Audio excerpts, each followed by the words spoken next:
Alors bonjour à tous et bienvenue dans cette nouvelle vidéo. Je m'excuse au préalable parce que je parle du nez, je suis malade.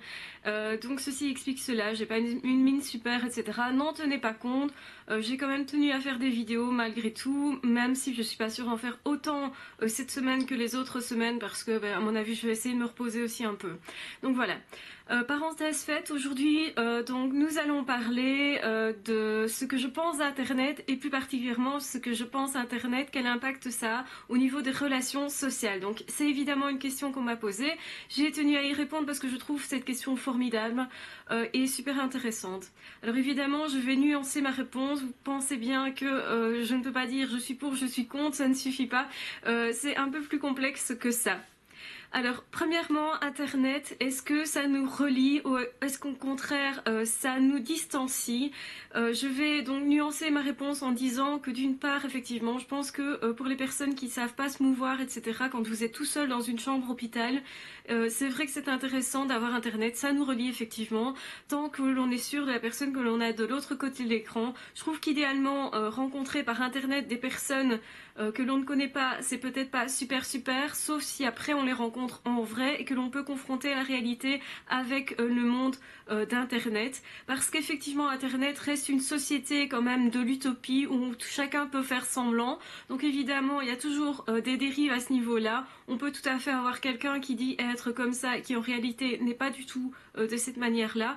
Donc internet permet de jouer quand même avec pas mal d'apparence. Maintenant c'est beaucoup plus vrai quand on connaît une personne uniquement par des forums ou par des mails, par un moyen écrit, que quand on connaît quelqu'un en face à face par des vidéos par exemple. Donc à partir du moment où on utilise des webcams, des choses comme ça, on se rend compte mieux en tout cas de comment est la personne, parce que ses gestes ne vont pas nous mentir, ou beaucoup moins, donc on saura beaucoup plus facilement voir réellement à qui on a affaire.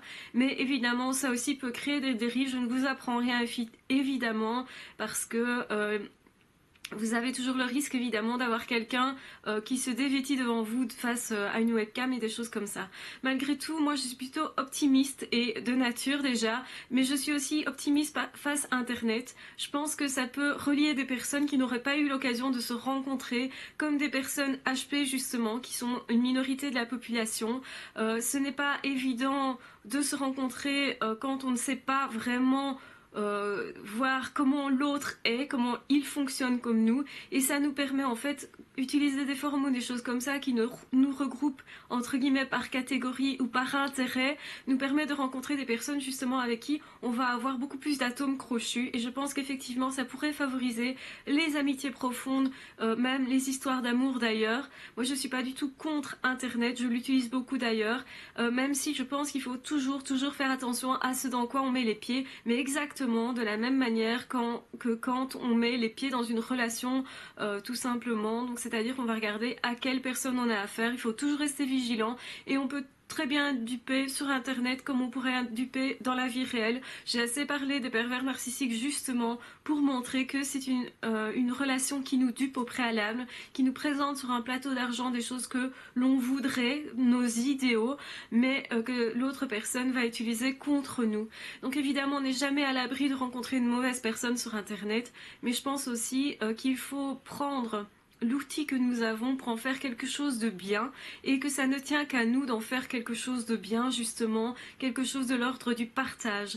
Quand on pense à toutes les personnes qui sont seules chez elles, qui ne savent pas bouger, comme les personnes âgées, je parlais de personnes qui sont hospitalisées, éventuellement des personnes handicapées, ça leur permet d'avoir accès au monde tout de même, à un certain monde qui est le monde internet.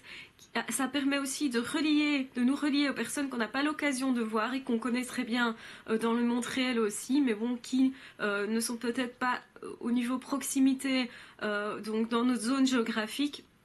Et du coup, des personnes qui par exemple sont parties vivre à l'étranger, des amis que vous n'avez plus vus depuis longtemps, ça vous permet d'envoyer un petit message Et évidemment, on n'aurait pas le temps d'aller voir toutes les personnes que l'on connaît s'ils habitent des villes très différentes, hein. Donc on devrait favoriser certaines relations plutôt que d'autres. Or, par Internet, on peut prendre des nouvelles d'à peu près tout le monde presque simultanément. En tout cas, ça nous prend beaucoup moins de temps et on n'a qu'une vie, on n'a que 24 heures dans une journée. Donc ça nous permet certainement aussi d'être plus en lien. En tout cas, moi je suis quelqu'un d'optimiste et donc je pense qu'effectivement Internet est plutôt une bonne chose. Je pense aussi que ça ouvre au niveau de la connaissance, donc pas uniquement au niveau relationnel, mais ça ouvre aussi notre monde à des personnes qu'on n'aurait pas eu l'occasion de rencontrer et à des connaissances qu'on n'aurait pas eu l'occasion non plus de creuser, de connaître, etc. Parce que évidemment, quand on ici vous recherchez des vidéos, ben forcément les vidéos que vous allez trouver ne seraient peut-être accessibles pour vous telles qu'elles sont donc dans ce format vidéo, mais peut-être pour certaines personnes qui soit ne savent pas lire, soit des personnes tout simplement qui n'aiment pas lire, ou des personnes voilà, qui n'ont pas accès aux bibliothèques et tout ça, savent quand même avoir accès, éventuellement, s'ils ont évidemment Internet, ont accès alors à ce savoir-là. Je pense que le savoir devient beaucoup plus universel de cette façon-là. Je trouve que c'est une bonne chose, parce que plus évidemment les connaissances se distillent dans la population, et puis aussi on risque de trouver des personnes qui vont en faire quelque chose.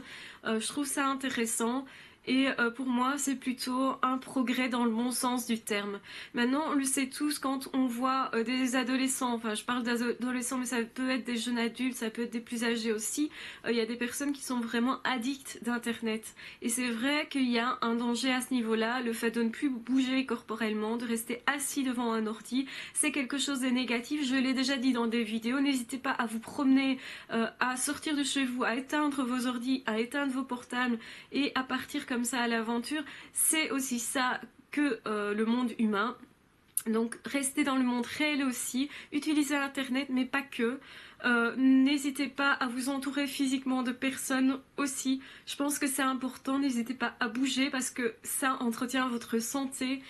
C'est vraiment important d'être vigilant là-dessus et surtout d'être vigilant de ne pas être addict à certains jeux. Je ne vais pas citer des jeux, mais il y a évidemment beaucoup de personnes qui passent des nuits entières parfois sur des jeux et du coup le lendemain ne savent plus aller travailler, ils perdent leur travail, ils perdent éventuellement d'ailleurs leur compagnon ou leur compagne de cette façon-là, ou ils ne s'occupent plus d'autres choses qui pourraient être intéressantes pour eux, pardon, et au final ils se retrouvent avec une vie qui est vide, qui est faite d'utopie, qui au final ne leur donne rien de concret.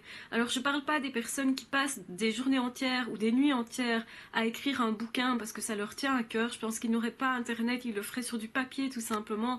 Donc ça, c'est encore autre chose. Mais vraiment ces personnes qui passent leur temps sur Internet, que ce soit sur des sites à lire des articles et d'autres, pas vraiment pour se cultiver, mais plutôt parce qu'ils errent sur Internet, ils cherchent certainement quelque chose qu'ils ne savent pas acquérir ou qui leur fait peur dans la vraie vie. Donc n'oublions pas qu'Internet peut être aussi une fuite, les jeux vidéo sont parfois des fuites et une façon d'utiliser le temps qui n'est pas productif. Donc après ça, si vous vous sentez frustré d'avoir passé autant de temps sur un jeu, que vous vous sentez vide, que en fait vous êtes en train d'essayer de remplir quelque chose à l'intérieur de vous qui ne peut pas se remplir de cette façon-là, c'est aussi parfois les personnes qui ont peur d'aller vers les autres utilisent Internet pour se donner l'illusion d'avoir de réels contacts ou de réelles relations. Mais si vous ne rencontrez pas vraiment les gens, je pense qu'il y a quand même quelque chose qui se perd. Donc c'est très bien de s'envoyer des mails, c'est très bien d'avoir des messages. Moi je trouve ça une importance aussi capitale, mais ne vous coupez pas du monde. Il faut que vous gardiez des contacts avec des contacts physiques réels, c'est ça que je veux dire. Utilisez Internet, oui bien sûr, demandez des conseils, cultivez-vous par Internet, tout ça pour moi c'est positif, mais ne vous coupez pas, ne faites pas d'Internet une fuite pour avoir éventuellement l'impression d'avoir des relations que vous n'avez pas dans la vraie vie. Essayez quand même toujours d'élargir votre champ relationnel et non de le rétrécir. Donc Internet pour moi c'est quelque chose qu'il faut ajouter en plus à sa vie et non pas qui permet de remplacer des relations, une vie réelle. Donc voilà comment pour moi doit être utilisé Internet. Je pense que alors c'est comme ça qu'Internet va être un outil formidable, vraiment qui va construire la personne, qui va lui apporter des réponses à ces questions. Ces questions-là ensuite vont être exploitées dans le monde réel. Les connaissances également vont être exploitées dans le monde réel. Et donc du coup, tout ça va faire qu'Internet va donner quelque chose de réel aussi.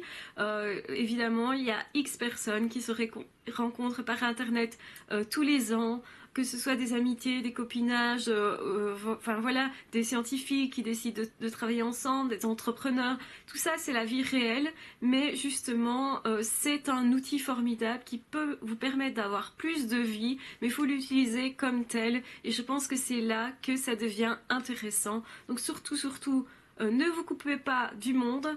Restez en contact avec vos amis, avec vos familles, avec les personnes qui comptent pour vous. Et Internet, avec Internet, ajoutez éventuellement des personnes dans vos contacts, dans vos relations. Profitez-en pour en faire de réelles relations. Profitez-en pour utiliser les connaissances que d'autres personnes vous donnent par des vidéos, par des podcasts, par des articles, etc.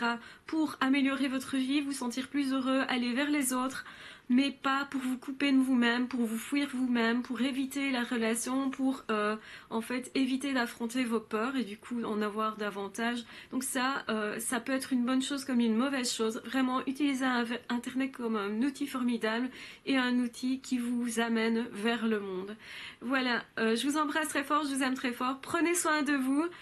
Si vous êtes malade comme moi, eh bien, essayez de guérir, c'est ce que je vais faire. J'aimerais bien évidemment que ça soit instantané, mais ça, ce n'est pas possible. Mais voilà, donc prenez soin de vous, soyez fiers de ce que vous êtes et au plus profond de vous, aimez-vous profondément parce que c'est important pour améliorer votre bien-être et votre santé, qu'elle soit physique ou psychique. On se retrouve de toute façon très vite pour d'autres vidéos. N'hésitez pas à vous abonner si ce n'est pas déjà fait, à liker si vous aimez ce type de vidéo, à partager si vous pensez que ça peut être utile à quelqu'un ou à un groupe de personnes. Voilà, de toute façon, on se retrouve très vite. Je vous remets aussi en barre d'infos toutes les infos utiles, la page Facebook, les petits livres que vous pouvez trouver, etc. Tout ça est en barre d'infos, n'hésitez pas à la consulter et on se retrouve très vite pour d'autres vidéos. À ciao, bye bye.